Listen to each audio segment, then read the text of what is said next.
السلام عليكم، معكم خديجة من قناة سكر وزعفران. اليوم جبت لكم واحد المملحة من المملحات ديال شهر رمضان المبارك، الله يدخلوا علينا بالصحة والهنا والعافية يا ربي. بالنسبة لهذه المملحة درت فيها جوج ديال الحشوات. الحشوة الأولى درتها بالخضر واللحم المفروم، والثانية درتها بجبن الفيتا والقزبور مدقوق. ممكن تعوضوها نتوما بأي جبن آخر، ممكن تعوضوها بالجبن المثلثات اللي معروف، وتعوضوها بأي حاجة أخرى، ممكن مسكر محلى تحطوا مع المكسرات والزبيب. المهم لكم الاختيار، اهم شيء انكم تعرفوا الطريقه ديال عمل هذه الفطيره، لانها فعلا تجي مرقه وتجي غزاله. اذا على بركه الله كنتجهوا للمقادير. تناخذوا معلقه كبيره ديال الملح وتنحطوها مع الدقيق، ومعلقه كبيره ديال الخل وتنحطوها مع 400 ملل ديال الماء. تنخلطوهم نحطوهم نضعهم في اناء، وكنوضعوا معاهم بيضه واحده. من بعد كنخلطوهم، تنحطوا معاهم تقريبا ما بين 700 و 750 غرام ديال الدقيق طبيعة الحال المتعدد الاستعمالات.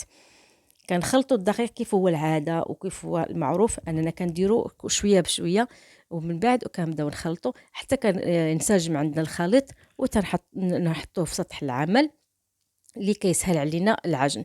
فالسيدات اللي عندهم الآلة ديال العجن ما كاين حتى شي مشكل يعجنوه في الآلة، لأن دائما كنقولها ونعيدها، الفطائر تحتاج للدلك. كل ما دلكتيها كل ما عطاتك الطوع، وكل ما كانت لينة معك. كندلكوها مزيان في سطح على سطح العمل، وكنشوفوا لو خاصها الدقيق كنزيدوه، لو ما خاصهاش وجاتنا قاصحه يعني صلبه كنزيدوا شويه تاع الدقيق. يعني حنا اللي كنتصرفوا مع العجينه. وباش تعرفي العجينه مزيان كتعجنيها بايدك، كتحددي القياس اللي انت باغياه. لا تنحطها في واحد الاناء اخر وكنغطيها باش نخليها غير ترتاح. حنا ما عندناش الخميره، محتاجينها بس انها ترتاح، كترتاح واحد 20 دقيقه. ومن بعد هاي دابا ارتاحت ليا، غادي نحاول نحطها، ونديك الساعه نقسمها الى قطع على حسب العجين الرغبه ديالكم. بغيتوا تقطعوها الى قطع صغيره، انا عفوا انا قطعتها بنفس الوزن اللي هو 128 غرام ديال كل حبه. نتوما بغيتوا ديروها اقل صغيره اكثر يكون احسن، وانا كنفضل انكم ديروا، وانا كيف قلت لكم تنفضل انها تكون اقل، باش حتى يكون يسهل عليكم موضوع الفرد ديالها فوق سطح العمل، ما تحتاجوش مكان واسع. المهم هنا غادي نكور الكويرات كلها بهذه الطريقه اللي هي الطريقه المعروفه. ومن بعد غادي نخليها ترتاح واحد المده ديال 10 20 دقيقه، على بال ما نمشي نجهز الوصفه ديالتي اللي هي الحشوه اللي غادي نحتاجو فيها ان شاء الله باذن الله. لهاد المقادير المعروفه في المطبخ اللي ما غاديش تحتاجي انك تخرجي تشريها، يعني كل شيء هادشي موجود في المطبخ، ديرها في اي وقت وانت مرتاحه. هنايا غنخليها ترتاح، غطيتها بالبلاستيك صافي، ونخليها قلت لك كما قلت لكم من الاحسن تكون 20 دقيقه، لان كتسهل ملي كتكون ما ارتاحت اكثر كل ما سهلت. بالنسبه للحم المفروم، اللحم المفروم اللي عندك 150، عندك 200، عندك 250، عندك اكثر انت حره. المهم عندك معاهم التوابل. كنحطها اللحم المفروم مع البصل المقطع قطع صغيره، والفلفل كذلك، والكزبره وبقدونس، وكنخلط معاهم. كنضيف لهم الملح والكركم وقليل جدا من القرفه ومنكهات اللحم، وممكن تستغني عليها، والزنجبيل والكمون كذلك. كنحطهم مع بعض. بغيتي تزيدي عليهم الهريسه زيدي عليهم. كنحطهم وكنسويهم لوحدهم، وكنسوي هنايا كنحط في الطنجره البصل المجروش او المقطع قطع صغيره المشلض مع الفلفل الاحمر والفلفل الاخضر على حسب. ما عندكش فلفل احمر ماشي مشكل، والكزبره وتطحني كله وتضيفي عليه الملح، الفلفل الاسود، الزنجبيل، كزبره مطحونه، والكمون كنخليه هو اخر شيء. هنايا كنسوي هادو لوحدهم، ناخذها لوحدها واللحمه لوحدها، ومن بعد كنخلطهم. بالنسبه للحم خليه الفيديو ديالو ما عرفتش علاش ما تسواش ليا. خلط هاد الخضر مع بعض، وغنضيف لها الجزر والكرنب او الملفوف. هادو حتى هما كيعطيو واحد المذاق جد رائع في الحشوات، انا ما كنستغنيش عليه، دائما كنديرهم في الحشوات ديالي ديال الفطائر.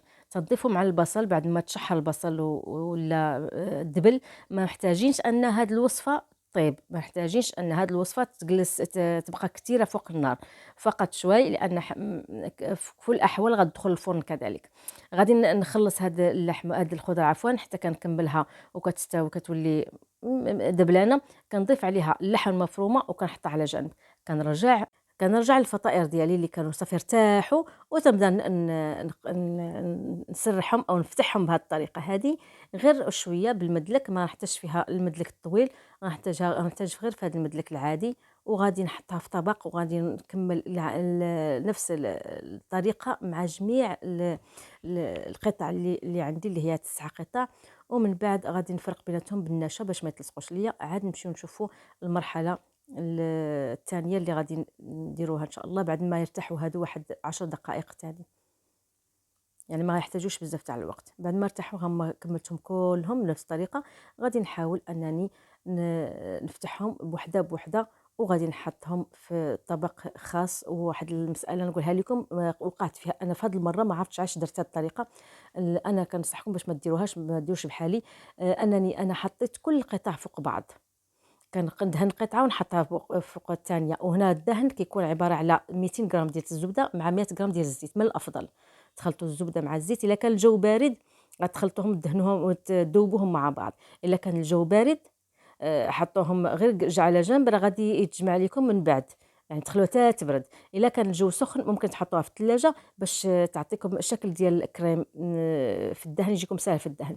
انا بالنسبه ليا الجو بارد، حطيت غير الزيت والزبده، خلطتهم وخليتهم على جنب، بردت ليا. بالنسبه لهذه الطريقه اللي قلت لكم، انكم من الافضل انكم تحطوا 3 بثلاثة، لان انا درت كل شيء المجموعه كلها، ومن بعد بديت كنفرق من 3 3. لا ما جاش زوينه، عجبتني. لكن نتوما ديروا 3 3 وحطوا كل 3 في طبق وغطيوه وخليوه يرتاح. ضروري في هذه المرحله يرتاح مزيان، لان هذه هي المرحله الاساسيه المهمه في الحشو كلها. هنا بعد ما ارتاحت تقريبا واحد 15 دقيقه خليتها على بال ما جمعت المكان ديالي وقديته ونظفته. غادي نبدا نسرحو. هذه احسن طريقه اللي غديروا، ما فيها لا عذاب لا تماره لا والو. انا كنحاول انني نبين لكم الورق، ها هو لصق ليا، ما كانش لازم انني ندير الطريقه اللي قلت لكم، ولكن الحمد لله قديت انني نفرقهم. واخا عطوني واحد، خداو مني وقت وعصبوني، ولكن الحمد لله. ما بغيتكمش توقعوا انتم في هذا المشكل هذا. كنبدا نجر من اطراف العجينه. شوفوا سمعوني مزيان، اطراف العجينه، الطرف الحافه ديال العجينه هي اللي غنشد وغنجر. ما تشدوش من الجناب ديالها، مثلا تشدوها في ايديكم وتشدوا تفوت واحد 4 5 سنتيم، لا، الطرف ديال العجين هو اللي غتشدوا وتبقاو تجبدوا فيه وتوسعوا بهذه الطريقه. من بعد كنبدا نوسعوا شويه بشويه الاطراف الى حتى كنوصلوا للوسط. هانتوما من الاطراف، وكنبقى غادا وكنجر حتى كنوصل للقياس اللي انا بغيتو في الجوانب ديال القطعه ديالتي. من بعد غندخل ايدي وناخذ العجين من الوسط وغادي نجبدو. غنشوفوا الطريقه وغادي نوسع بهذه الطريقه هذه حتى كناخذ الاطار اللي عندي. داكشي علاش قلت لكم من الافضل تكون العجينه ما تكونش كبيره باش ما تلقاش فيها مشكل. هانتوما كندخل كل مره كندخل ايديا اكثر عمق من الاول. علاش؟ باش هذاك الوسط ما يبقاش لي كثير فيه العجين. انا باغا العجينه تكون كلها في نفس السمك، كلها رقيقه، كلها تكون يعني في نفس القياس ديالها. هانتوما كنبدا نجر والحمد لله ما تقطعتش نهائيا، وهذا دليل على ان العجينه معجونه مزيان، مدلوكه مزيان. وحتى الراحه كتنفع بزاف بزاف. عفوا. وهنايا حطيت الحشو ديالي بعد ما قطعت الجوانب، سويت الجوانب كلها وخليتها على شكل مستطيل كبير، وقطعت الجوانب اللي انا محتاجه. كل ما كانت عريضه كل ما كانت احسن، تعطيكم واحد منظر جميل، يعني كبير شويه وزوين.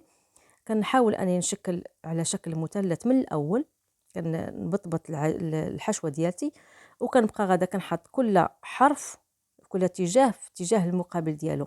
هانتوما انا الراس غنحطو عاوتاني في اتجاه اخر، وكنبقى غادا نقلب مره يمين مره شمال مره يمين مره شمال حتى كنكمل القطعه ديالتي كلها. والزائد من العجينه كنقطعو او كنحاول نسوي باش يكون عندي كيف الفوق كيف التحت. هانتوما غتشوفوا احسن. هنايا عاوتاني نبطبطوها ونضيف ونبقى غادا وكنشكل على شكل مثلث، مره في هذا الاتجاه ومره كنقلبو لاتجاه اخر. هنا للاسف الكاميرا ما شدت ليش الفوق، ولكن غادي تداركت الامر وجدتها لكم لعندكم باش تشوفوا النهايه. غتلقاو بان العجين في اخر الشريط كان تخين. غادي نحاول نجر القدام شويه ونحيدو من العجينه باش ما يخسرش ليا منظر العجينه. او الفطير ديالتي تبقى ليا يعني مفينيه من جميع النواحي. جروا العجين الزائد وخليوه يكون بحال الفوق بحال التحت. سويها بايدك بطريقه هي اصلا يعني ما فيهاش مشكل، قاده نفسها. ونحطها على جنب. نفس الطريقه غنديرها بكل الشرائط اللي عندي. ممكن في انا في الحالات واحده اخرى حشيتها بالجبن الفيتا وبالكزبره غتشوفوها. وانتم ممكن تحشوها كذلك بالاشياء اللي هي حلوه، الكاستر مع المكسرات تجي روعه. غنديرها لكم ماشي بالضرورة بهذه الطريقه، ولكن كتجي واحد الطريقه اخرى. المهم هاد العجينه ممكن تعتمدوها في شحال من حاجه. هنايا دهنتها بالزبده وشويه تاع الزيت اللي كان باقي ليا، وغادي ندردر. حطيت من فوقها زينتها بالشانوج او الحبه السوداء. هذا هو الخليط اللي جهز ديال الفيتا. ممكن كذلك تعوضوه، اللي ما كانش الفيتا تعوضوه بالمثلثات، الجبن المثلثات، وتخلطوا معاه كزبره مجروشه، تخلطوا معاه الزعتر. الحشو كيبقى اختيار ديال كل وحده، وكل وحده اشنو كتاكل وشنو كياكلوا وليداتها. فهي اللي يعني الوحده كتعرف شنو غادي تحشي بها. ما شاء الله علينا كلنا، يعني ما كاينش وحده يعني اللي غشيمه في مجال الطبخ. كلشي ما شاء الله عليهم. كل وحده فنانه في المطبخ ديالها. ونفس الطريقه غادي نديرها وغنفينيها. والعجينه صراحه ما شاء الله، يعني انا العجينه عجبتني بزاف بزاف صراحه.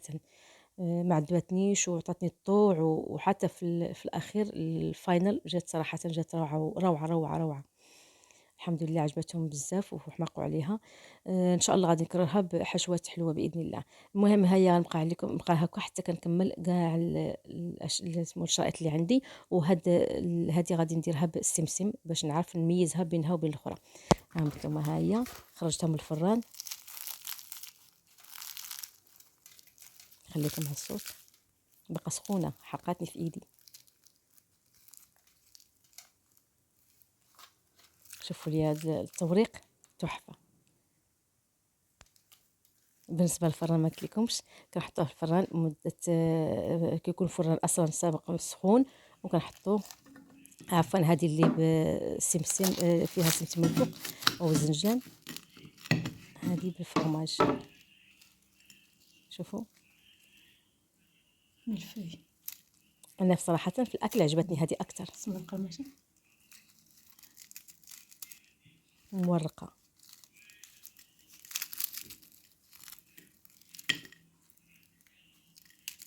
كما قلت لكم كندخلوها الفران. الفران تيكون مسخون مسبق. تنحطوه على 180 160 درجه، وكنخليوها اكثر من نص ساعه على حسب كل وحده الفرو ديالها حتى كتحمر، لان محتاجه انها تطيب من الداخل، الاوراق كلها تطيب من الداخل. كنتمنى تعجبكم هذه الوصفه تاعت اليوم، والى اللقاء. وما تنسوش الاشتراك والتعليق. السلام عليكم.